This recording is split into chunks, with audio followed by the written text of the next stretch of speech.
तो अभी तक हमने जितना डिस्कस किया वो सेंट्रीपिटल एक्सेलरेशन के बारे में था।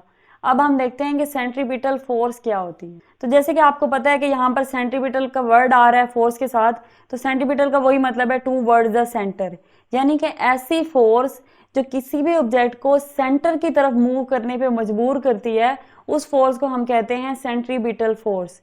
तो इसकी डेफिनेशन भी कुछ उसी तरह से मैंने लिखी है, सेंट्रीपिटल फोर्स जिसे हम Fc से रिप्रेजेंट करते हैं, और इसकी डेफिनेशन है the force needed to bend the normally straight path of particle into a circular path is called centripetal force.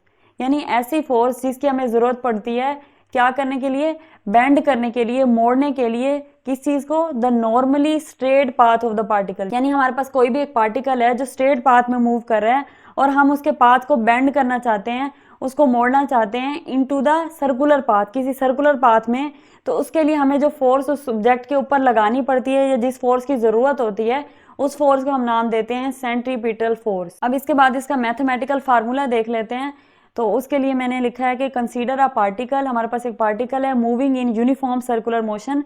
जिस तरह से हमने सेंट्रीपिटल एक्सेलरेशन में एक पार्टिकल कंसीडर किया था और वो भी एक यूनिफॉर्म सर्कुलर मोशन में मूव कर रहा था, उसी तरह से यहाँ पर भी एक हमारे पास पार्टिकल है कोई भी जो कि सर्कुलर मोशन परफॉर्म कर रहा है, यानी सर्कल के अंदर मूव कर रहा है, और किस तरह से कि यूनिफॉर्म स्पीड के साथ, यानी कि उसकी जो वेलोसिटी है उसका मैग्नीट्यूड सेम है, कांस्टेंट है, और उसकी सिर्फ डायरेक्शन चेंज हो रही है। इसके लिए भी अगर हम डायग्राम को देखें तो यहाँ पर हमारे पास कोई भी ऑब्जेक्ट है जो कि क्लॉकवाइज सर्कुलर मोशन परफॉर्म कर रहा है, और फॉर एग्जांपल अगर हमारे पास वो ऑब्जेक्ट पहले यहाँ पर है इनिशियली, तो उसकी क्या है, लीनियर वेलोसिटी की डायरेक्शन अपवर्ड है। लीनियर वेलोसिटी की डायरेक्शन अपवर्ड होने का क्या मतलब है कि वो ऑब्जेक्ट जो है अपवर्ड सीधा स्ट्रेट मूव करना चाहता था।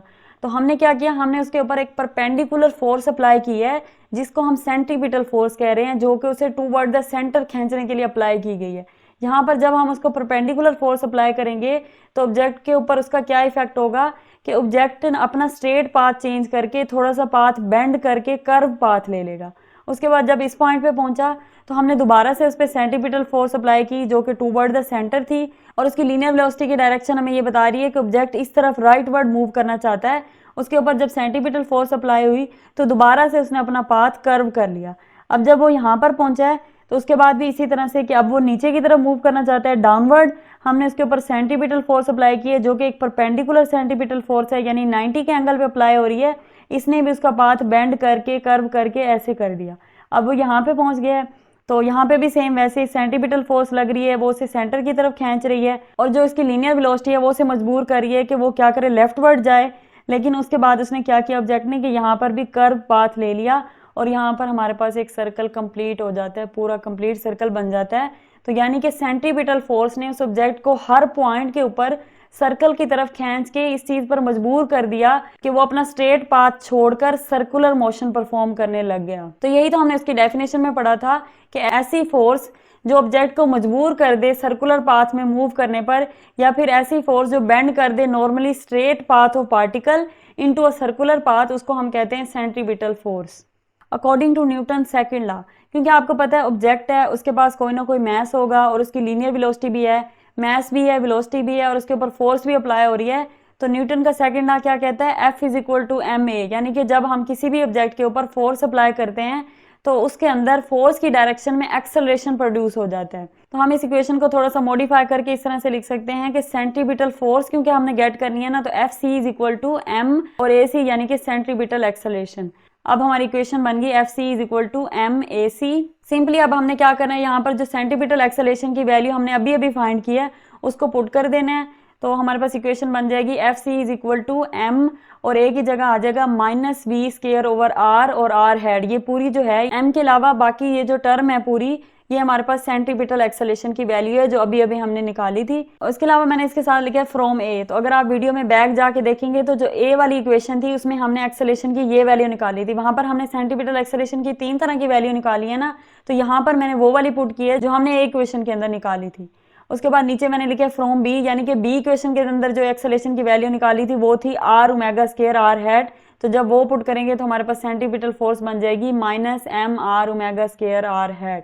और अब यहाँ पर भी अगर आप देखें तो नेगेटिव साइन यही शो कर रहा है कि रेडियस की डायरेक्शन आउटवर्ड द सर्कल होगी, यानी कि जैसे अगर आप सेंट्रीपिटल फोर्स की डायरेक्शन देखें तो ये टूवर्ड द सेंटर है, हर पॉइंट के ऊपर ये सेंटर की तरफ है, लेकिन जो रेडियस है सर्कल का इसकी इससे अपोजिट होगी, यानी FC की इनवर्ड द सर्कल है, तो जो रेडियस है उसकी आउटवर्ड द सर्कल है, बाहर की तरफ है, तो इसलिए यहाँ पर नेगेटिव साइन आ रहा है। और इसी बात को नीचे मैंने डायरेक्शन में लिखा हुआ है हेडिंग के साथ, it is always directed towards the centre of the circle, क्योंकि ये सेंट्रीपिटल फोर्स है एंड कंटिन्यूअसली चेंजिंग, और इसकी डायरेक्शन कंटिन्यूअसली चेंज तो हो ही रही है। जैसे आप यहाँ पे देखें तो इस पॉइंट के ऊपर इसकी डायरेक्शन डाउनवर्ड है, इस पॉइंट के ऊपर क्या है, राइटवर्ड डायरेक्शन है, इस पॉइंट के ऊपर अपवर्ड डायरेक्शन है, इस पॉइंट के ऊपर लेफ्टवर्ड है, यानी कि हर पॉइंट के ऊपर सेंट्रीपिटल फोर्स की डायरेक्शन चेंज हो रही है। लेकिन एक बात हर जगह पे कॉमन है, और वो कौन सी बात है कि it is always perpendicular to the linear velocity. आप जिस भी पॉइंट के ऊपर देखें, लीनियर वेलोसिटी यहाँ पे थी तो FC जो है वो परपेंडिकुलर डायरेक्शन में लग रही है, लीनियर वेलोसिटी यहाँ पे है तब भी परपेंडिकुलर है, इधर भी परपेंडिकुलर है, इधर भी परपेंडिकुलर है।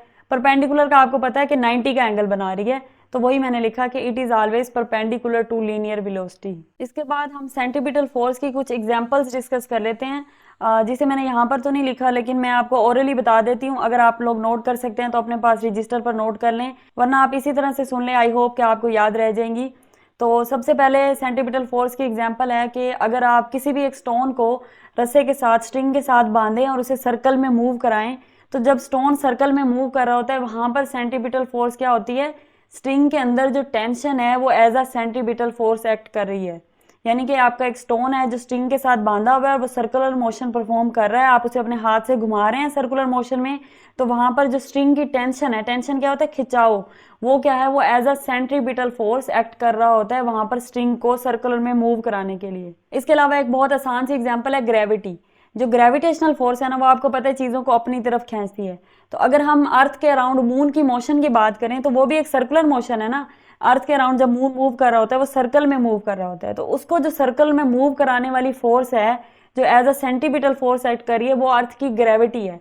अर्थ की ग्रेविटी मून को मजबूर करती है कि वो क्या है, वो सर्कुलर मोशन में मूव करे अराउंड द अर्थ। अगर हम एटम की बात करें तो एटम के अंदर जो इलेक्ट्रॉन्स हैं वो ऑर्बिटल मोशन परफॉर्म कर रहे होते हैं ना, तो वो जो उनकी ऑर्बिटल मोशन है वो भी एक तरह की सर्कुलर मोशन है। तो इलेक्ट्रॉन्स को जो सेंट्रीपिटल फोर्स है वो कहाँ से मिल रही है, वो मिल रही है इलेक्ट्रोस्टैटिक फोर्स से। इलेक्ट्रोस्टैटिक फोर्स क्या होती है, इलेक्ट्रोस्टैटिक फोर्स होती है किसी भी दो चार्जेस के दरमियान। अब चार्जेस कौन से हैं, एक तो इलेक्ट्रॉन के ऊपर चार्ज है नेगेटिव, और दूसरा चार्ज कहाँ पे है, न्यूक्लियस के अंदर। न्यूक्लियस के अंदर आपको पता है कि प्रोटॉन होते हैं और न्यूट्रॉन्स होते हैं। तो न्यूट्रॉन जो है वो तो न्यूट्रल पार्टिकल्स होते हैं, उनके ऊपर कोई चार्ज नहीं होता। तो जो हमारे पास प्रोटॉन है उनके ऊपर पॉजिटिव चार्ज होता है, और जो इलेक्ट्रॉन ऑर्बिटल मोशन परफॉर्म कर रहे हैं उनके ऊपर नेगेटिव चार्ज होता है। तो इलेक्ट्रॉन के जो नेगेटिव चार्ज है और जो प्रोटॉन का पॉजिटिव चार्ज है, इसकी वजह से इन इलेक्ट्रॉन और प्रोटॉन के दरमियान एक तरह की फोर्स क्रिएट होती है जिसे हम कहते हैं इलेक्ट्रोस्टैटिक फोर्स। और यही electrostatic force as a centripetal force act करती है, जो कि इलेक्ट्रॉन को मजबूर करती है कि वो सर्कुलर मोशन परफॉर्म करें। अगर आप किसी भी गाड़ी की एग्जांपल ले रहे हैं जो किसी भी सर्कुलर पाथ के ऊपर मूव कर रही है, तो उसे उस सर्कुलर पाथ में मूव कराने के लिए वो जो सेंट्रीपिटल फोर्स है वो होती है फ्रिक्शनल फोर्स, जो कि किस चीज के दरमियान होती है, टायर के दरमियान और रोड के दरमियान। यानी टायर और रोड के दरमियान जो फ्रिक्शनल फोर्स होती है वो as a centripetal force act करती है और वो गाड़ी को सर्कुलर मोशन परफॉर्म करने पे मजबूर करती है। आई होप कि इतनी एग्जांपल्स काफ़ी होंगी और आपने मेमोराइज कर ली होंगी, वरना आप इन्हें नोट कर लें अपने पास और बाद में याद कर लीजिएगा।